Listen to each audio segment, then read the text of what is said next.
What if everybody won the lottery? Okay. You know, that's kind of more the way to think about it. What would you do with your life if you didn't have to work? Or if you only had to work 1 month a year or you know, something like that.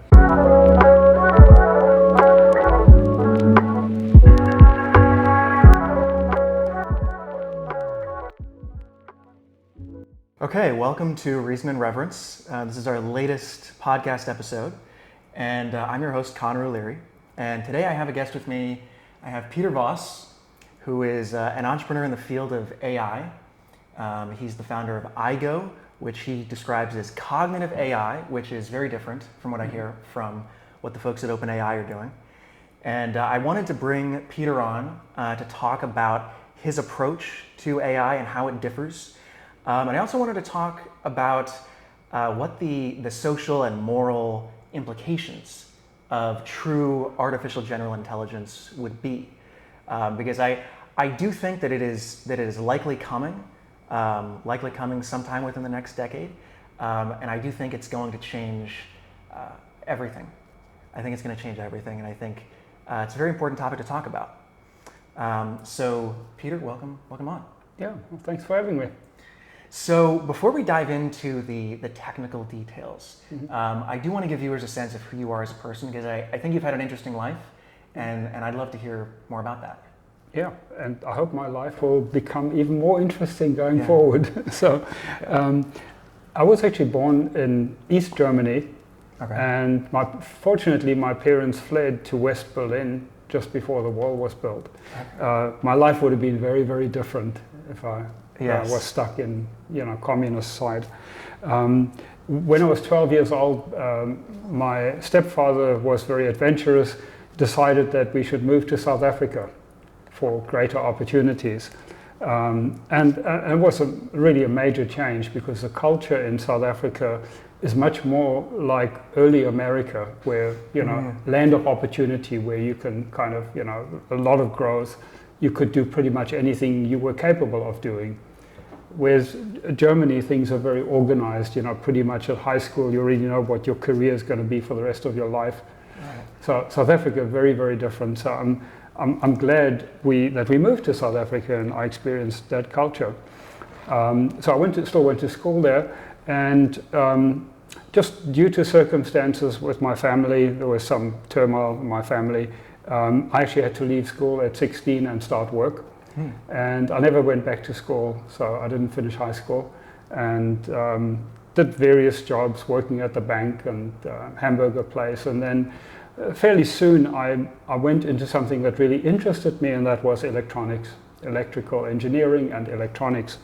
And I worked my way up in the company to become an electronics engineer, and then I started my own electronics company. Within a few months of that, I started doing programming, and I fell in love with software, and then my company turned into a software company. And that actually turned out to be quite successful. We developed a comprehensive accounting package to run small to medium-sized businesses with inventory control and everything. And that company, we went from the garage to 400 people in about 7 years, and did an IPO on the Johannesburg Stock Exchange. Wow! And that was amazing. And you had no college education at the time. No. I never went back to school at all. Gotcha. For me, it actually worked to just educate myself. It's just I found that I was always motivated to learn, and this kind of just a natural way for me to learn. To develop accounting package, I had to teach myself accounting. Really all aspects of management and so on. I mean, we did accounting ledgers, payroll, and inventory control, and production planning. All of those things. And I've always liked actually leading the technical development, but as well as running the company, because to me it's always been important to the value that you create, or whatever you invent and develop, that it has value in the real world, that it's actually going to help businesses be more effective or help people to flourish. Right. So that was a very exciting period, and learned a lot, made a lot of mistakes, but also eventually, did quite well out of that. So it's when I exited that company, I had enough time and money on my hands to decide what do I want to do next. And as proud as I was of my software is pretty dumb. Yeah. If the programmer doesn't think of a particular scenario, then it'll just crash or give you an error message. Software doesn't have any common sense, and it can't learn and adapt and get better. So that's really what I wanted to figure out, is how can we have software that is truly intelligent, that can learn, improve itself, has common sense, and so on. So I took 5 years to study intelligence. What makes human intelligence so special? What is intelligence? And I started out with epistemology, philosophy, really foundational of what is knowledge? How do we know? How can we be certain? What is our relationship to reality? And that's of course the foundation of all philosophy. How do we know things? How can we be certain? How can we improve our degree of certainty on knowledge? Right. But I also was curious to find out where free will fits in consciousness, because ultimately building machines, you kind of have to have an idea, where does that fit in? Does a machine need to be conscious to be intelligent? Does it need to have free will, or do we even have free will? Right. So those kind of questions. And actually, as it turned out, around about the time when I started seriously studying AI, I came across objectivism.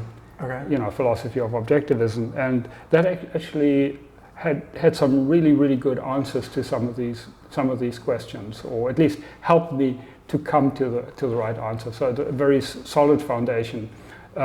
Also in terms of how do we know right from wrong, the whole question of ethics, because if you are going to build super intelligent machines, I think you want to understand how they are likely to evaluate right or wrong, or good or bad. Right. I'm sure we'll come back to that. Right. So that was really a very important foundation for trying to build intelligent machines. I also studied cognitive psychology, how children learn, what IQ tests measure, and why our intelligence is so much more powerful than animal. What's the difference between animal intelligence and human? And so that also, again, bringing together philosophy and psychology, and then matching that up with studying what had already been done in the field of AI, I think was really important to have this interdisciplinary collaboration, and integration to come up with a design of a thinking machine, of a machine that can think and learn and reason like humans. Okay, very interesting. And after you had the IPO and you started studying all of this, were you still in South Africa then, or had you moved to the US? It was sort of just in the transition, but mainly when I moved to America. Most of that work I did in America. Most of that research. And how many years was that you just spent studying? 5 years. 5 years. Yeah, okay. 5 years, and I went to dozens of AI conferences, to really kind of get up to speed with what different approaches had been tried and what seemed to be working and not working. And so during that 5-year period, I then came up with really a proto-design, design how to build a thinking machine. And then really for the last 25 years, we've been implementing that, commercializing it, improving it, and so on. And I believe we are now very close to actually getting to be able to get to full human level flexible intelligence. How close do you think we are to that? Or you personally at your company? Yes. So usually when I'm asked that question, I say I measure it in dollars rather than years, because right now the gating factor is our current team is only 15 people, okay. So that's the funding that I can afford to fund the company at. And we really need more than 15 people to get there. Now, we don't need hundreds of people. We need about another 50 people for different projects, sub-projects, that development that needs to be done. We're no longer really in a research phase. I mean, that was done a long time ago. So it's really much more development. There's a little bit of research here and there that needs to be done, but it's really development. So we're really looking for funding to be able to hire those extra, 45 people or so. And I believe with that, we have a roadmap sketched out that we believe we could get to adult level human intelligence in 2 years. Wow, okay. Yeah. Very interesting. Yeah. I mean, we will see, Yeah. and hopefully we'll get the funding soon. And we have a lot of evidence already that we've accumulated over the years, different prototypes that we've built that solve various problems. We've commercialized it. Our commercial version has generated well over $100 million of revenue over the years. So we have commercial proof points, we have different prototype proof points and so on. But there's still, a fair amount of work to be done. But nothing like the kind of dollars that you're talking about for large language models, Right. where you have recently a company that got $2 billion of seed capital. Right. I mean, $2 billion of seed capital before you have any product, any revenue, or not even a plan on how to get there. It's pretty crazy times. Yeah. Yeah. So let's get into some of the technical details on this. How would you define intelligence? Mm-hmm. So actually, let me go back a little bit and talk about what AGI is, because then sort of I can discuss it in that context. So if we go back on the history of artificial intelligence, the term artificial intelligence was coined actually 70 years ago. Right. And at that time, they thought they could crack this problem in like 2 years or 3 years or something. Right. And of course, it turned out to be much, much, much harder. So what happened in the field of AI, it really turned into the field of narrow AI. And there's a very important distinction between what one thinks of having a thinking machine, an AI that can think like a human, and narrow AI.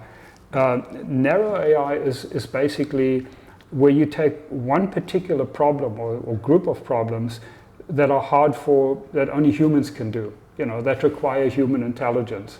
Right. So like playing chess is a good example, and then you have programmers figure out how to write a program to solve that problem. Right. Now, so there's a huge problem with that. You really are not building AI in the traditional sense. You are engineering a solution to a particular problem using human intelligence. Right. And, so Deep Blue, IBM's Deep Blue, the world chess champion, was a major breakthrough. And a lot of people actually thought, if you can beat a human at chess, you've got human level intelligence. And of course, now we know that's not at all the case. Right. You have a machine that's really good at playing chess, and usually because it can do a lot of number crunching and sort of think through a lot more moves than a human can, and so kind of it's brute forcing it to a large extent. But the world chess champion AI can't even play checkers. Right. And it couldn't learn to play tic-tac-toe. I mean, that's kind of how narrow they are, and it's the external intelligence that has made this possible. And we are actually today still in the era of narrow AI. If you look at DeepMind, and they've been at it now for 10 years with virtually unlimited funds, and their original mission statement is build general intelligence and then solve general intelligence and then use that to solve all the other world's problems, which I agree with. That's the way it should be done. But 10 years later and almost unlimited funding, they haven't succeeded with the first one at all. They are still building narrow AI like AlphaFold, which is a major breakthrough for biology to basically predict protein folding. and other specialized systems that they've built. So the field of AI really has been narrow AI, and really to this day is. So during my research, that became very clear to me, that we need to get back to the original dream of AI, to build general machines, general thinking machines, machines that can learn and adapt on the fly to changing circumstances. And that gets to your question. Human intelligence, one of the key aspects is that it's adaptive. We can adapt to changing circumstances, to changing environments, and that's why humans have, dominate the world, because when the environment changes, we don't just die, we can adapt. Right. And that also we can adapt very rapidly to changing things, whether it's an invasion or different tools or different whatever comes in. So we can adapt on the fly. Anyway, so in 2001, I got together with a few other people that also had this idea. Now we need to get back to this original dream of AI, to build thinking machines that are very adaptive, flexible, general. And three of us got together to write a book on this mission, and we brainstormed the title of the book, and we came up with Artificial General Intelligence, or AGI. So in 2002, we actually coined the term, three of us coined the term AGI, that is now quite widely used as sort of the North Star of AI development. That's what we're trying to achieve, And who were your two co-authors? Pardon? Who were your two co-authors? So the book actually had a number of chapters, and there were, I forget, maybe 12 or 15 authors. Okay. But the three of us who coined the term was Ben Goertzel, who's now, he actually runs the annual AGI conference. Okay. That happens every year, and he has a project to try and get to AGI that is blockchain based, okay, to a large extent. And then the other person was Shane Legg, who actually is a co-founder of DeepMind. Okay. And at the time he worked for me. Oh, really? Okay. Yeah. So, and I particularly like the artificial general intelligence, because the G, little g, in psychology also stands for human general intelligence. IQ right, measure. So what so the next wave of AI is the focus on getting to AGI and how to get there, to have this flexibility.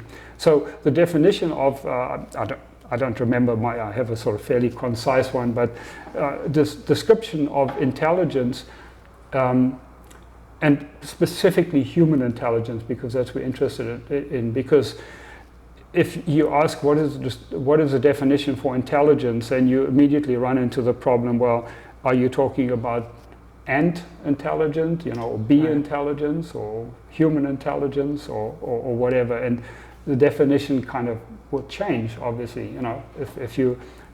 If your bar is very low, it's not that meaningful, and you can say, well, computers can obviously do that. You can have swarm intelligence and very simple algorithms.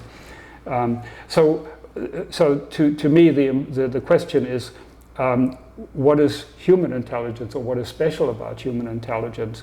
And that is our ability to adapt to changing circumstances, and to learn new things, and very importantly to generalize from information that we learn. So we might see 2 or 3 instances of something, examples of something, and we can then generalize it, and we can use this generalization and apply it to many different scenarios.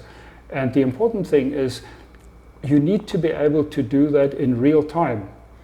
Right. If you're having a discussion with somebody, you need to kind of categorize them. Are they going to be friend or foe, basically? Are they going to be useful, or do you need to be careful? What do you need to do? So this learning and generalization and reasoning has to happen with limited information and limited time availability. So you need right, this real-time adaptive ability to reason and figure things out. Okay. So that is maybe more a description of intelligence. But I think it's really, really important to understand what is special about human intelligence, the ability to learn interactively in real time and to be able to generalize and figure things out. And that really hasn't happened in the field of AI. It's very rare that you have somebody who says, well, my starting point was to understand intelligence in order to build something that has intelligence. In fact, the head of DeepMind, Demis Hassabis, recently in an interview said, we don't understand intelligence. We need to build AGI in order to understand intelligence. To me, that is completely upside down. Right. It's, if you don't understand what you're trying to build, it's going to be really hard. You're just going to like stumble on it by accident, Right. Okay. So adaptability, the ability to generalize, and the ability to do all of that in real time. Yeah. And fundamentally, what would an artificial general intelligence have to be able to do in order to do all those things, in order to generalize, in order to think in real time? What's the substrate that allows that to happen? Well, there may be different ways to achieve that. Our brain does it in a certain way with, biological substrate. Right. There are some people working on different kind of hardware, like, trying to emulate what the brain does to a greater degree, like spiking neural networks or specialized chips that are closer to the way the brain works. So there are different ways, I think, to achieve it. It's more, what are the capabilities that you need? So you need to be able to very rapidly learn patterns. You need to be able to generalize. You need to be able to predict. The generalization is really important. And you need to be able to do that with a limited amount of data and a limited amount of time that you have to do that. Now, our approach, the way we are doing it and have been doing it from the beginning based on the theory, is we have a knowledge graph, a vector knowledge graph, so a graph database, but it's a super high performance graph database that we've developed. It's literally 1,000 times faster than any commercially available graph database. So you can't just take one off the shelf and do that. It would be really painfully slow. So with our vector graph database, that encodes or represents all of the knowledge and skill that you have. But the way we've engineered it is it can be updated completely in real time. So, if I was like us, if I say one sentence to you, you first of all, do I understand what the person is saying? Do I understand the words? Can I make sense of the sentence? So is there understanding? The second thing is, do I agree with it? Or do I have other knowledge that might contradict that? Do I need to ask some follow-up questions, clarifying questions? And then we integrate that one sentence with what we already know. Right. That's really how cognition works. Now, we may forget about it a few hours later or a few minutes later if the information is not really pertinent, to something. And that's what our system does. So if it perceives anything, sees something or hears something, immediately the graph database is updated in real time. And then if there's some generalization that comes out of it, if there's association that the system finds that, oh, this is similar to something else I've heard, maybe I can now generalize this. Interesting. Okay. So, one of the things, I remember last year I was talking to some friends about AI, and we were talking about how LLMs work, how neural networks work, and I was still, quite new to all of this, and they were describing how it worked to me, and I thought, okay, that's really interesting, but that's not how the human mind works. We think conceptually, right? And we integrate. We observe entities in the world, we conceptualize, and because we can conceptualize, we can also generalize. And then, like you're saying, we integrate that with knowledge that we already have. So, if I look at, if I get into a vehicle that I've never driven before, I look at things, I start trying to identify, okay, what is this? What is its relationship to this? And I try and put together a model of how it works, and then I might start. Whereas, something, as I understand it, something like an LLM or a neural network is basically just trying different things and making statistical correlations. There's no conceptual understanding or integration going on there. And what you're doing is you're creating an AI that thinks conceptually. Is that correct? Okay. So my question is, so human beings, we form concepts by observing reality, by observing entities in the world, and then noticing similarities and differences and abstracting. Right. How does an AI form concepts? So we do that in a similar way, that we have visual input that the system gets, and from that it can form concepts. But once we have a certain basis of concepts, we can of course learn new concepts without visual input. Right. Right. So we can build on top of that, where we then can use the knowledge that we already have to form new kinds of concepts. Right. So so you can say a zebra is like a horse, but with stripes on it. Right. You're so forming concepts from concepts. So you can form that concept, and that's very powerful. There's also there's also another perspective that we have, because human perception is very, very rich. What we see and hear, there's actually a lot of information that we get. And our dexterity is also quite phenomenal, of how we can control our bodies. Now, all of those things are really actually very hard to do in computers. They take a lot of computational power, and it's a very hard problem to replicate the sense acuity and dexterity that we have, that you might want in a robot. So my model or my theory of AGI is what I call the Helen Hawking theory of AGI. Okay. And what I mean by that is Helen Keller and Stephen Hawking. So, Helen Keller, as probably most people know, was blind and deaf from a very early age.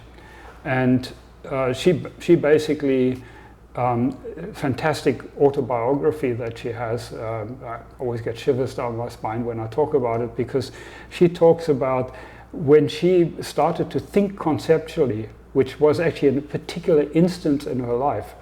She was being taught sign language, and her teacher was trying to teach her the symbol for water.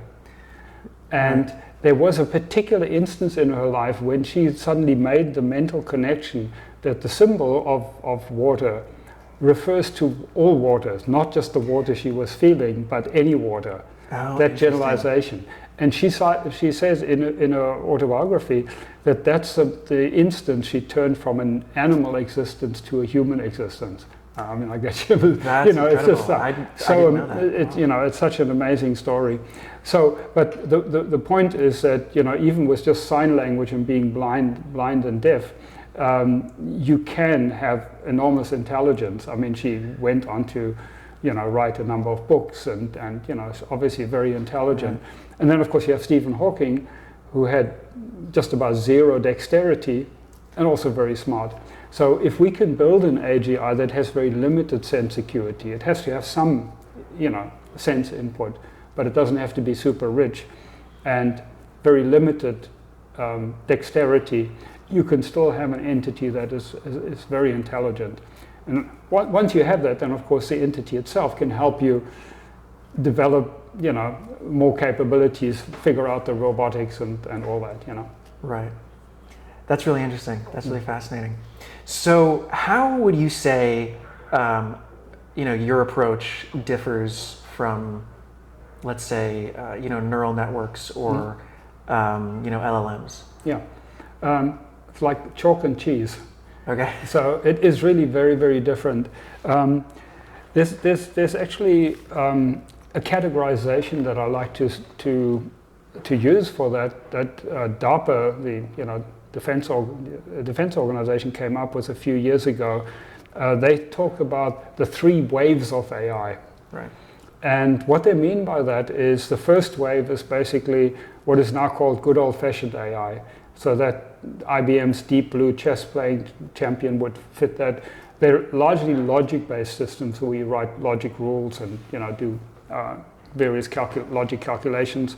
And that's symbolic AI, right? Yeah, symbolic AI, and expert systems fall into that.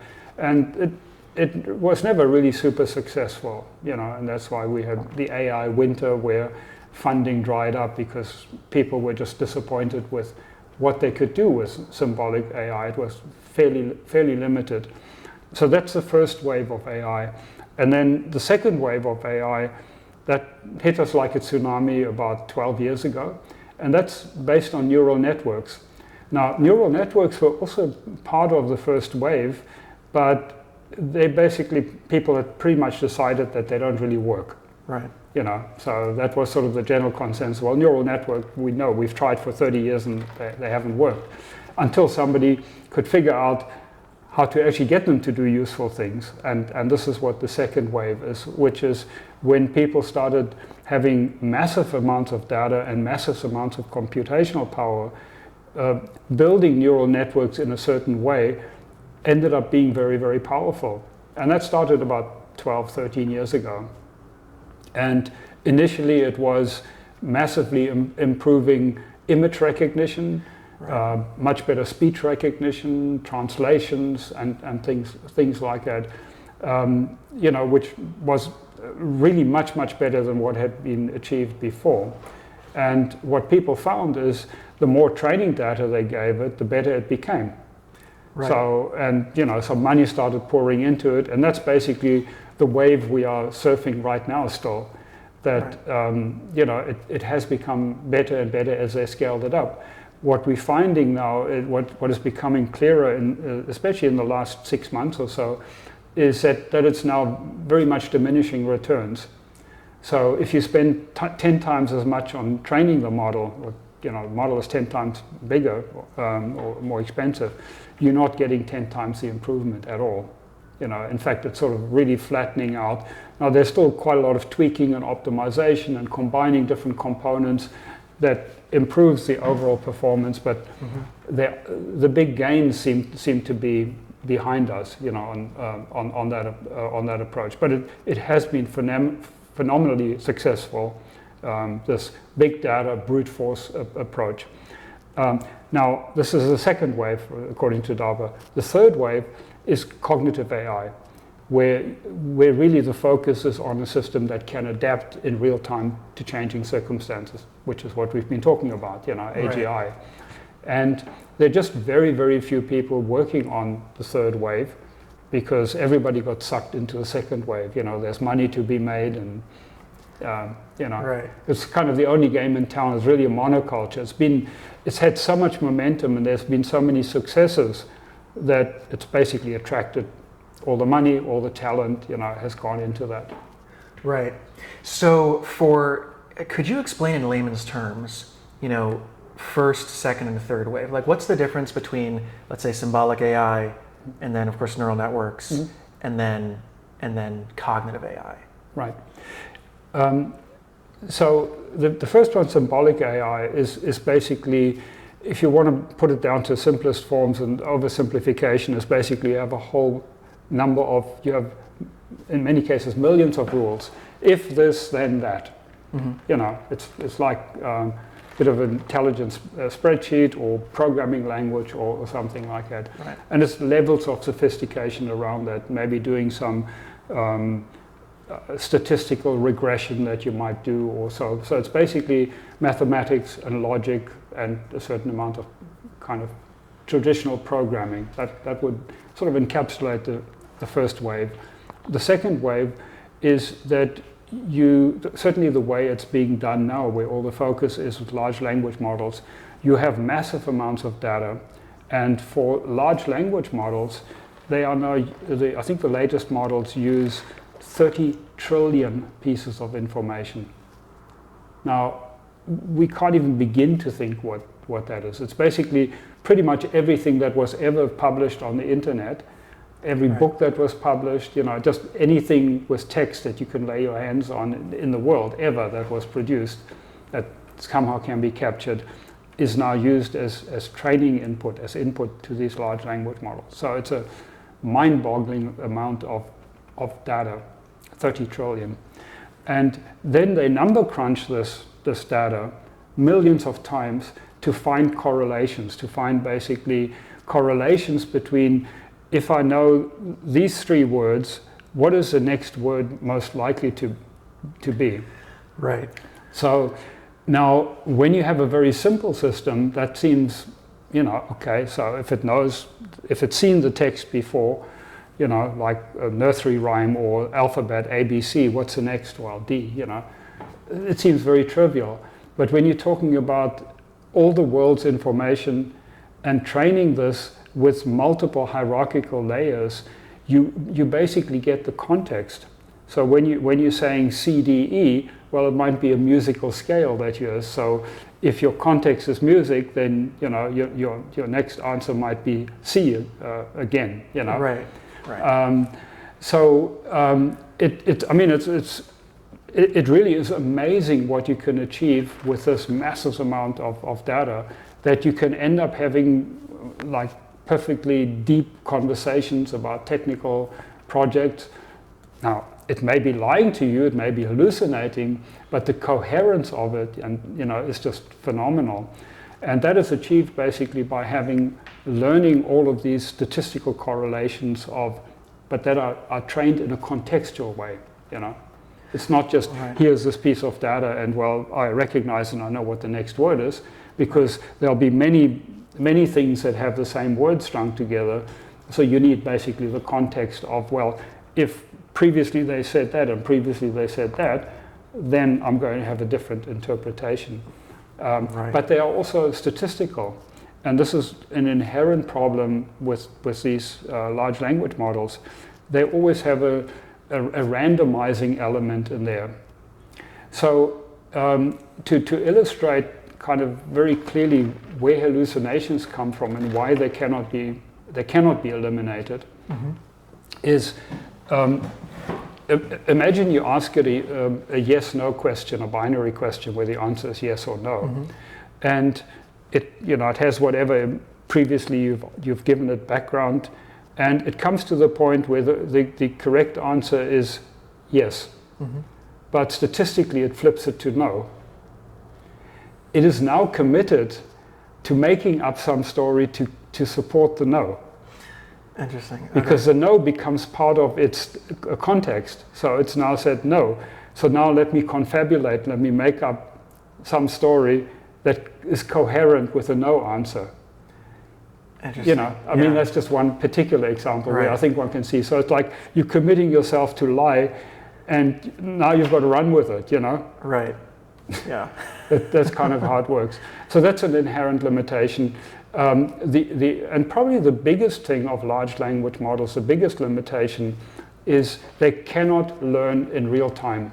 And people don't, it's not kind of that super obvious, but once you build this model, and the latest models actually cost $1 billion once you take all the hardware costs and training costs into account. It costs $1 billion to train one model. Many hundreds of millions, and then some estimates are $1 billion. So you spend that amount of money, it takes a couple of months to build the model and to tweak it.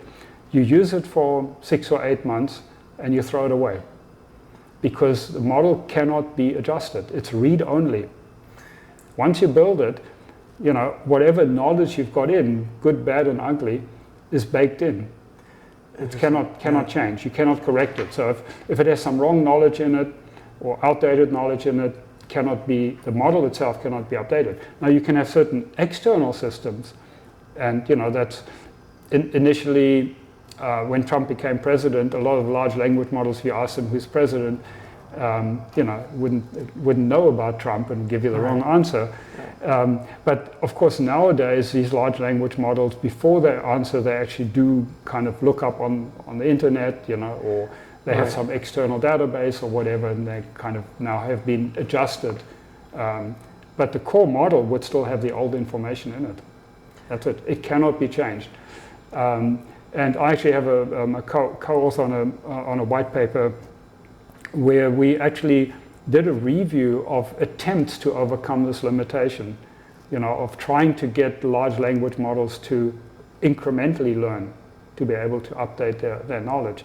And we reference over 200 papers, not a single one could do that, or even attempt to do that. I mean, it cannot be done, basically, just by the nature of the beast. So that is a huge, huge limitation that, it's just kind of the wrong way of doing things. Now, so that's the second wave. The third wave, certainly from my perspective, is you start with first principles. You start with understanding what is human intelligence and what's special about human intelligence. And then you say, what are the requirements? What are the absolute requirements for that kind of intelligence? And your starting point is it has to be able to learn incrementally, one thing at a time, and integrate it. It has to have metacognition. It has to be able to think about its thinking. Large language models can't really do that. They don't know what they don't know. That's a huge problem, because they're trained with 30 trillion pieces of information, good, bad, and ugly. And obviously what you get on the internet, a lot of it is ugly, and that's just baked into the model, and they don't know where the data came from. They don't know if it's good or bad or ugly. Whereas the way we can learn, at least in principle, I mean, we can also learn garbage, but as an AGI designer, of course, we can now control what the system learns, and we can have quality control. So with the third wave of AI, when you learn incrementally, you need much, much less training data, and you can concentrate on the quality of the data instead of the quantity. And just from that alone, you have a much better outcome. And of course, it can adapt to changing circumstances. If it learns something incorrectly, it can correct that information. So if I can go down kind of a laundry list of differences between generative AI or large language models and cognitive AI, like the first thing would be with generative AI, the focus is on having a lot of knowledge and skills. With cognitive AI, the focus is on the ability to acquire it. Interesting. Dynamically. And no incremental learning. You learn everything up front. And, with cognitive AI, to be able to learn incrementally. The amount of data that you need, again, going back to first principles, a child can learn language and reasoning with a few million words, not 30 trillion, Our brain uses 20 watts, not 20 gigawatts. So there's something fundamentally wrong with that approach. In fact, I have a paper that says the insanity of huge language models, It just doesn't make any sense. Now, it's been super successful up to this point to do a whole lot of magical things, but when you're trying to step back and think about this from first principles, you don't need 30 trillion, you don't need a nuclear power station, to get to human intelligence, if the system can learn incrementally. Okay, so one of my questions is how do you build an AI that's metacognitive? What is different in the structure of what you're doing that allows it to be metacognitive as opposed to an LLM? So one of the things that makes human intelligence so powerful is kind of, you discover when you think about why are we so much smarter than animals? Mm-hmm.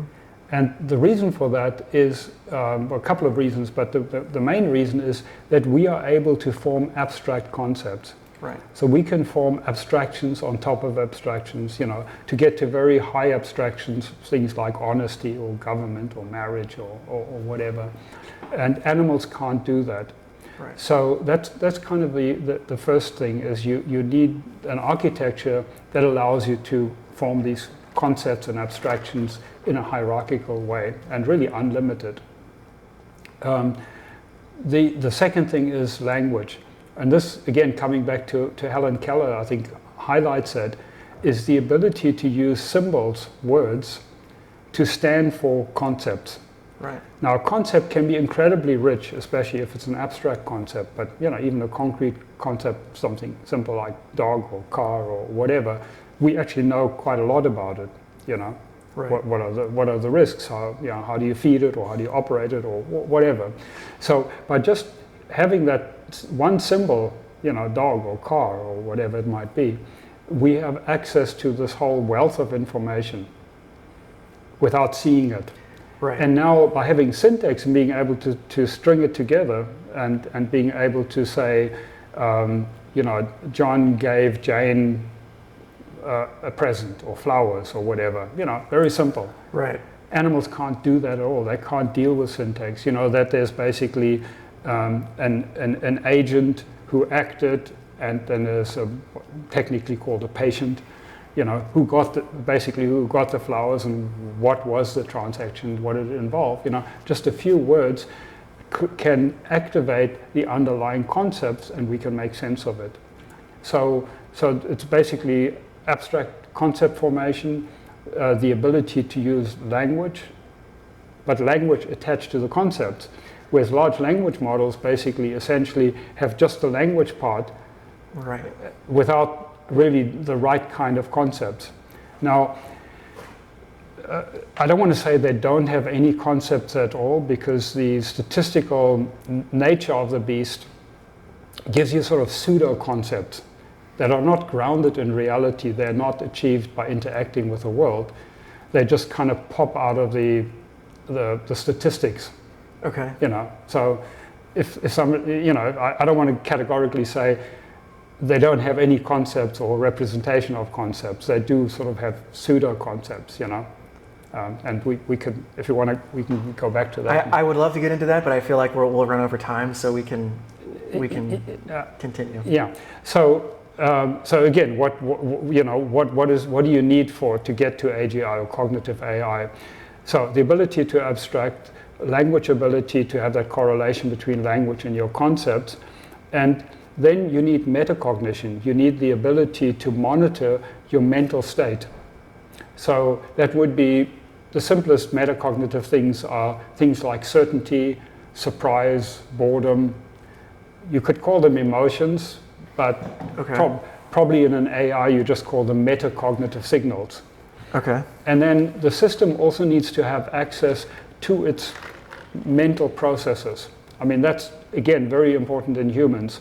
Mm-hmm. There's a famous psychologist, Daniel Kahneman, who wrote the book Fast and Slow Thinking, where he talks about system one thinking and system two thinking. So system one thinking is sort of the automatic subconscious stuff that we do, mm-hmm. which most of what we do is subconscious because it's already automated and it doesn't require conscious thought. And then the system two is your metacognition, is your thinking about thinking, is your monitoring your process, or when you need to learn something new. And a perfect example there would be if you learn to play guitar. It's very much system two initially. I've got to put this finger here, that finger there, and then after a while, just know how to do the chords, and that becomes system one. And then you can concentrate on the strumming, and how to do that, and then that becomes system one.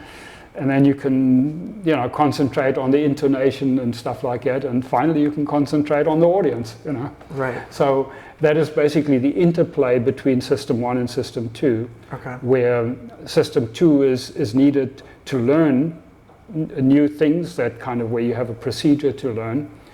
And then system two is also used to monitor when does that need to kick in and take over. So for example, when you're driving a car, it's mainly system one, but something unusual happens, your system two kicks in, your conscious awareness and thinking, how do I handle this situation? Interesting. Okay. And yeah, I'd love to get more into how you actually build that, what the architecture is. But I think that gives us a pretty good overview. Mm-hmm. And the next thing I want to talk about is what happens to us mm-hmm. when we achieve AGI. People talk about a lot of different things. They talk about alignment problems, is the AGI is going to kill us all. Mm-hmm. People talk about what happens when all the jobs are automated, when an AI can do everything that we can do, but much better. Right. The first thing I want to focus on, though, is what this does psychologically to human beings once you have an environment where machines can essentially do everything we can do, only they can do it a lot better. And we've automated most or perhaps all of our jobs. Right. Because one of the things that I think about is, let's say that AGI, it drives costs down dramatically, and we're just in this environment of incredible abundance. Right. But traditionally people have, people without capital, people without ownership of production, they trade their labor in order to sustain their own lives. They trade their labor as value for value. Right. But if humans are essentially superfluous, we've created something that's a perfect replacement. What happens to people who don't own capital, who have traditionally survived by trading their labor? You can say, well, costs will be so low it won't matter, but surely there must be some way, there must be some value that they have to trade in order to sustain themselves. Yeah, so it's hard to really know sort of how this plays out in the longer run. In the shorter run, I think the way to look at it is not to say, well, there's going to be massive unemployment, which I agree with you, that sort of by definition, AGI will be able to do certainly every cognitive job, that any job you can do behind a computer, any cognitive job that you can do sort of behind a computer, an AI will be able to do better and cheaper than a human. Now, there's still sort of the robotics part of it, but one can be pretty certain those will be solved as well within a relatively short period of time. So then the way to think about it is, what if everybody won the lottery? Okay. That's kind of more the way to think about it. What would you do with your life if you didn't have to work? Or if you only had to work 1 month a year or something like that. And I think there will be quite a long period where there is so much human input required to provide this abundance or to introduce this abundance to the whole world. I lived in Africa for many years, and just the amount of human effort it will take to communicate, to teach, you can't just immediately transition to computers. There'll be a lot of people who will resist it, who will just not want to play that game. And where you'll need that human interface. The other thing to remember is, and this sort of comes to the alignment question, which is pretty tricky by itself, is AGIs, I'm of the firm opinion, will not have their own agenda. They will not have their own goals. So basically anything we want out of life will be human generated. So it will be humans deciding what is the next thing, what is important to us, what is important to me. And the technology will be so inexpensive that everybody in the world will be able to have their own AI. And I'm very certain of that. Because so you really think cognitive AI requires so much less computing power that it can already run on a standard computer. And give it a few years, it'll run on a smartphone, or something. And you can buy a smartphone now, or you can get it for free, basically. You can get it. So you're thinking true AGI will have it on the smartphone. Yeah. Interesting. Now there will obviously still be resource constraints in terms of, somebody will control, and it's really hard to predict how well that will be distributed or how well it will be monopolized in terms of, access to physical things. If you want to build a house or, build electronic stuff or whatever, your AGI could make that happen by using other AGIs, but then are there, property rights? Who owns the AGIs that control the physical resources? The factories that there are. But so there will still be inequalities just like now, of course. There will be, but the opportunities, there's sort of the talk now of the first $1 billion, the first unicorn, the first $1 billion company with one employee is going to happen this year or next year. Now whether that's true or not, but we really are already in this era, even with large language models, where one person with the right idea, utilizing technology, can basically scale and build a whole enterprise. I mean, we're obviously seeing it with social media, where some individuals can just bootstrap themselves to, tens of millions of dollars. But using AI, an individual could probably bootstrap themselves to $1 billion.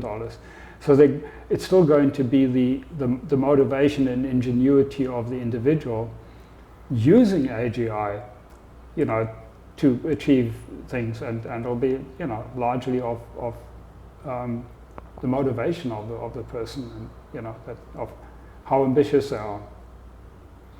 Interesting. So essentially what you're saying is, one of the things that I sometimes hear people talk about is, the idea that once we have AGI, you'll have this permanent underclass that, doesn't own capital. But what you're saying is, at least if we follow your path of cognitive AI, access to that will be so inexpensive, it will be so easy to get, that everyone will have access to their own personal. Oh, absolutely. Yeah. Okay. Yeah. So it won't require, I mean, billions in investment. And whether our particular, I'd love for our company to be the company that achieves AGI, and I'm certainly working very hard to make that happen. And one of the things is the financial partners we're getting in now. I'm absolutely insistent that the technology the core technology will be made available to everybody to have their own personal AGI. Now, once you start using it for business, sort of like a freemium model, essentially, start using it for business, and there's still multiple trillions of dollars to be made by all the labor that can be replaced, robotics and so on.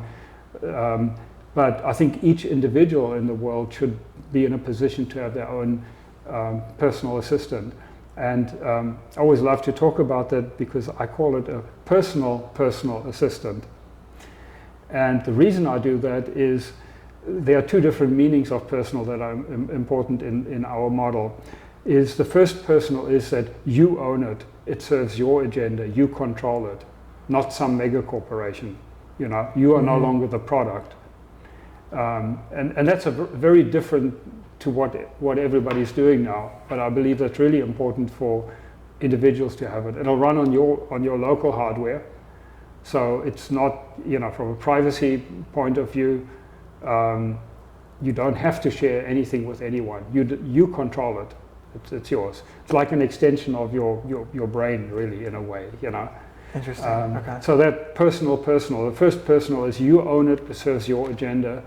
And the second personal is it's hyper-personalized to you, because you have incremental learning, real-time incremental learning, so every interaction you have with it gets to know you better, whatever you want to share with it.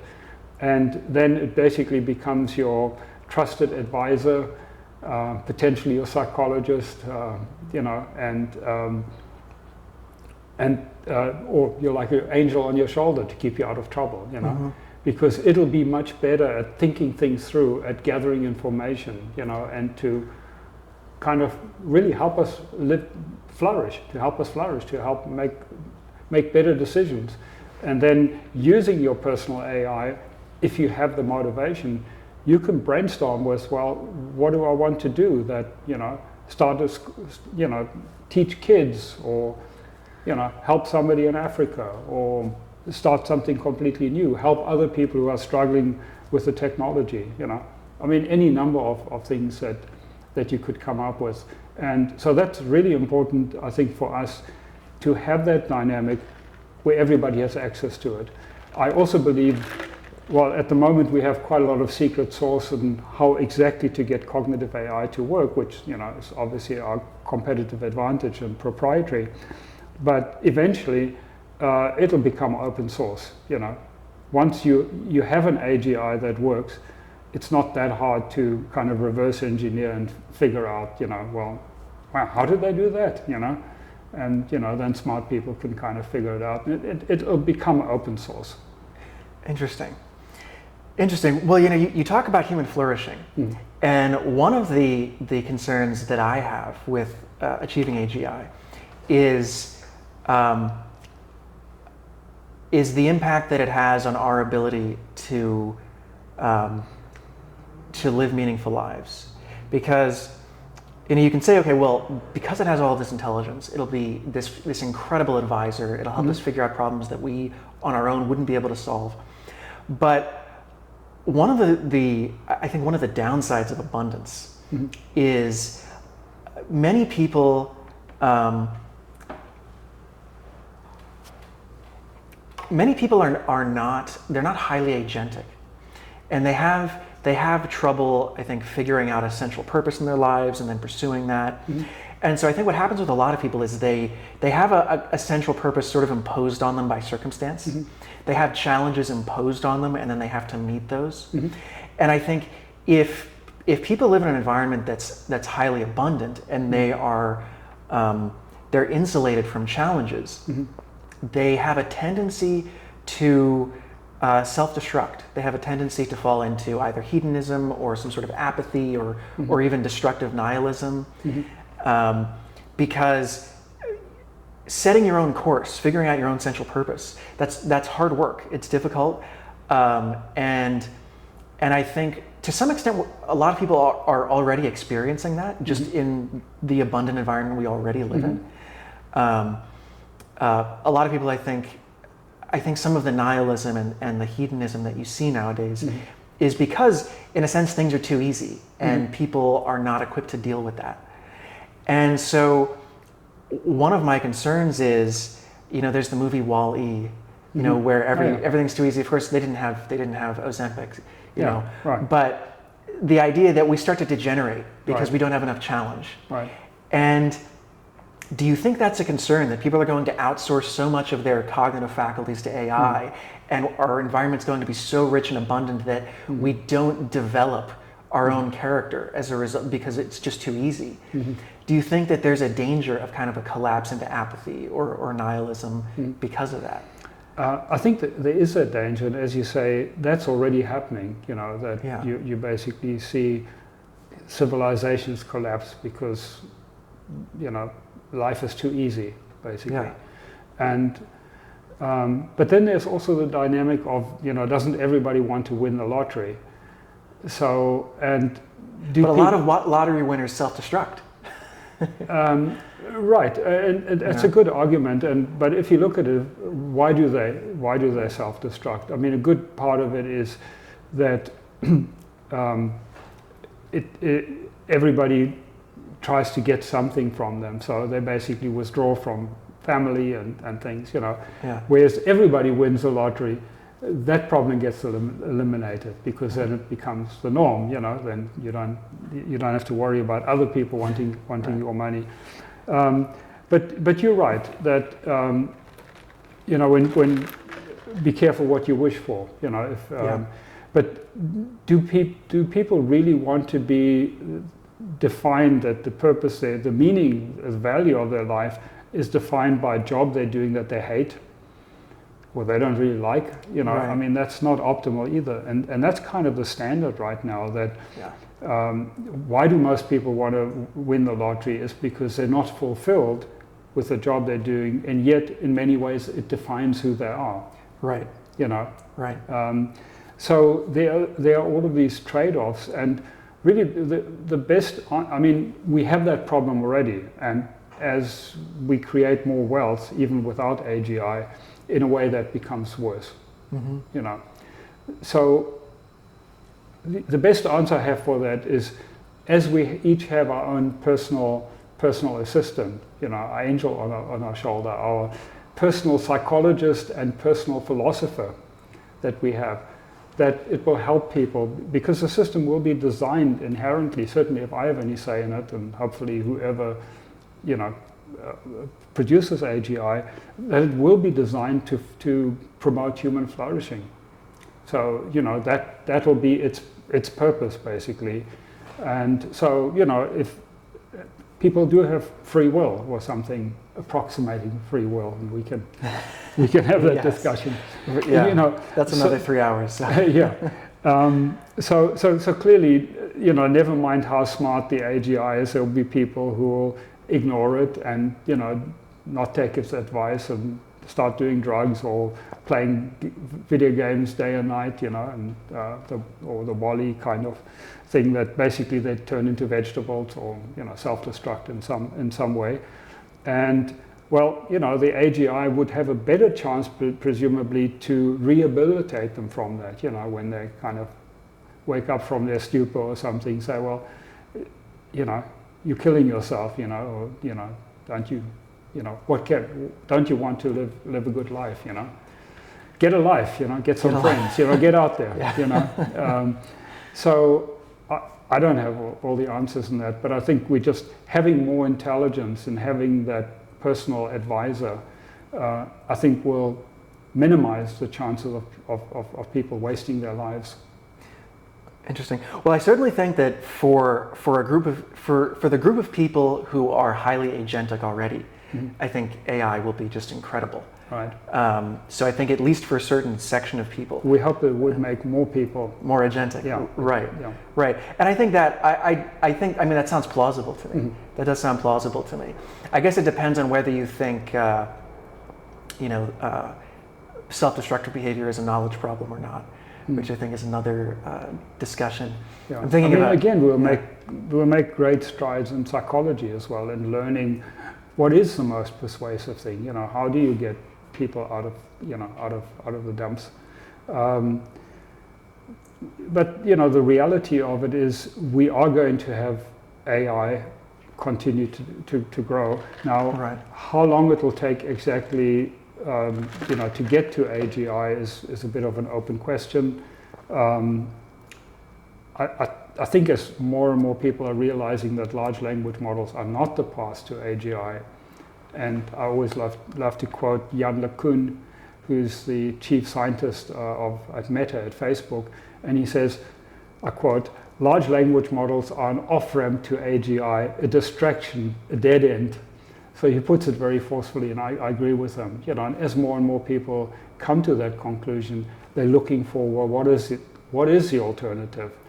The thing is, pretty much everybody who's worked on AI in the last 10 years, they can only think in terms of more data, like number crunching, big data approaches. They really need to unlearn things and step back and go back to first principles and say, what really is important in human intelligence? And then you get into the cognitive AI field, Right. But a lot of people are very uncomfortable with that, As I say, the consensus right now is, we don't understand intelligence, and that's kind of the starting point. Now, if that's your starting point, you're not going to even be asking those questions, Do you need concept formation, abstract concepts? What is the role of language and metacognition? Those are all questions of cognitive psychology and philosophy. And if you're not willing to go there, you're not even going to ask the questions, never mind get answers to them. But the point I wanted to make is we are going to get to AGI. It's going to hit somebody in the face by accident or something. If we don't get there, or somebody with cognitive AI doesn't get there first, they'll stumble on it eventually. And so it's happening, and so the future isn't written. And I'm trying to get in contact with other people who want to get to AGI as soon as possible, because I believe it will boost human flourishing. And by the way, there's an argument to be made for doomers who say that AGI is dangerous. I think there's a good argument to be made for the opposite, that we need AGI to save us from ourselves. I mean, if you look at the world around you, well, that brings me... how terrible governance is. We are not good at all at managing our affairs. No. And, so I think we need more rationality, we need more intelligence, hopefully to manage our affairs. So I think there's a good argument to be made that we need AGI as soon as possible. So I'm trying to get together with other people who A, believe we want AGI as soon as possible, and B, say, let's get together and think what is the fastest way to get there? Because there are multiple paths potential, and to figure it out, and let's make it happen. Well, so that brings me to, I think, our last question here, which is, people talk about alignment, aligning AI with human values. Right. And, when you think about why human beings have values, I think fundamentally, and I think you would agree that, fundamentally it's about survival and flourishing. It's of the organism. And reproduction. And reproduction of the organism. And that's the base motivation. That's the fundamental. Yeah. So as an AGI, as it forms concepts and it learns and it gathers more knowledge and it integrates, and it comes to new conclusions about the world, and it makes judgments about the world. Mm-hmm. Where do values come into play? Because from my perspective, it seems like you would have to build a value system into it at the start, and then it's working off of that value system as it collects data and grows. And I'm curious, how do you see that process working, and how do you ensure that it is truly aligned with human flourishing? Right. So there are a whole lot of things wrong with the AI risk community in terms of the core assumptions that they make, and unfortunately, it's just attracted a lot of young people who are looking for a mission. And if you can claim that AI or AGI is going to kill us all unless you give us money, then that sort of has this reinforcing cycle, and they can write more papers about why it's going to kill us if you don't give us more money, and we solve these technical problems. But a lot of the arguments that they have are really fundamentally wrong, not sound, not based on the right facts. And very few of people in the community have actually attempted to even work on AGI. So one of the misconceptions is that you have this, somehow an AGI has a simple value function that it optimizes. And I don't know if we want to talk about the paperclip optimizer. Right. Do you want to talk about that? Sure. Well, let's go. All right. So one of the early arguments by the person who kind of started this whole AI risk movement, Eliezer Yudkowsky, many years ago, he wrote an article. It was a thought experiment. It was supposed to be kind of ridiculous, but it was basically somebody who has a company that produces paperclips, and he now has an AI that he's programmed to optimize making paperclips, because then he can make more money and dominate the market or whatever. Right. So this paperclip optimizer is in AGI, and it's so good that it basically just produces more and more paper clips, and eventually it turns, the furniture into paper clips and humans into paper clips, and basically paves over the whole universe with paper clips, Right. To take it to the ridiculous extreme. And that argument, obviously in not such ridiculous form, was actually taken forward and was accepted by the community. Even somebody as smart as Nick Bostrom wrote a very influential book taking that argument as one of the central theses, the paperclip optimizer. Now, it's completely absurd, because you are on the one hand assuming you have an AGI that is so smart that it can outfox all the defenses you can throw at it, when it starts turning your furniture into paper clips or your car or whatever, so whoa, there's something going wrong here. Let's stop this thing, But no, it's so smart, it can outfox any defense you can throw at it, and yet it's so dumb that it didn't bother to ask, okay, what do you want me to stop, or, what's your bigger purpose? It makes no sense. It's like building these castles, in the air, sort of philosophical arguments. Right. And the whole risk movement is basically based on false assumptions. And to get, to your point of what will its values be, Well, it's not that there's sort of one algorithm that, or one piece of code that decides what it is. It's the whole system is designed, and through its training and learning. So it's not so much the code; it's how it's trained and how it's trained. I think is the best way to put it. Is its purpose in life, its values, if you want to aggregate the thing, is basically to help humans flourish.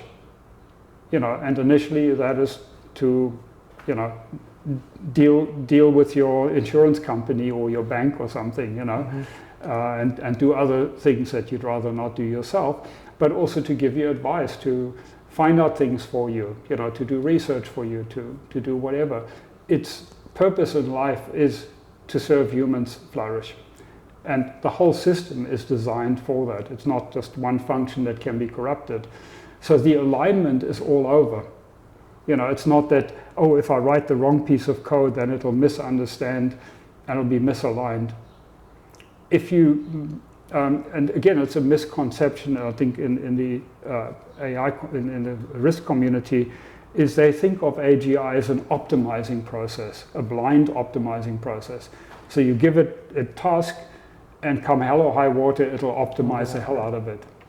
But that's not at all realistic of what AGI is. It always will want to understand, why do you want the full something? Context. What is the full context? Exactly. So there are really some very faulty assumptions, and yes, the value or the purpose of an AGI is to help humans, and particularly to help us flourish. And that's also the motivation to have something that's useful and can generate revenue. Right. If it goes off the rails and does something stupid, well, you're going to shut it down, or you're going to fix it. So it doesn't have that. And then the other a problem that people think about is that we've got the whole of Hollywood that has primed us that the AI wants to take over the world and kill people, and AI is the bad guy. So we have that sort of prior, that very strong idea. The Terminator. But it makes for a good movie. But is it reality? I was once asked to consult on an AI movie, and I looked through the script and I made a few suggestions of a technical nature. But then I said, wouldn't this be much more interesting if at the end, humans and AI sort of work together and you show the flourishing of that, No, there was no interest. You need the conflict. There was no interest. There was no interest in that at all. Even though it would have been a happy ending, which maybe people don't want those anymore. So AGIs don't have human-like motivations. They don't have this reptile brain. It's our selfish gene that really drives, even our egos, our satisfaction, and so on, is very much tied to that. Right, to our biology. Okay. Well, I think we're just about out of time there. I know you've got a hard stop, and I'm actually right after this. I've got to run to a talk on AI, so I've got to run downtown for that. Well, if you have more questions, more interest, we can always have part two. I think we should definitely do a part 2. Right. So, but I really appreciate you coming. Okay. I really appreciate it. Good conversation. And thanks for tuning in, guys. If you enjoyed this conversation, please like and subscribe to the channel. We'll have more discussions like this. Like I said, I think we'll have Peter on a second time as well.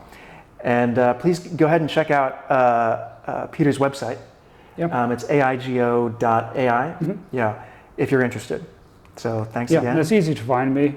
Peter Voss. I've got quite a few articles written, and if you're interested to make AGI happen sooner rather than later, contact me and see what we can do to make it happen. Okay. All right. Well, thanks again. All right. Thanks.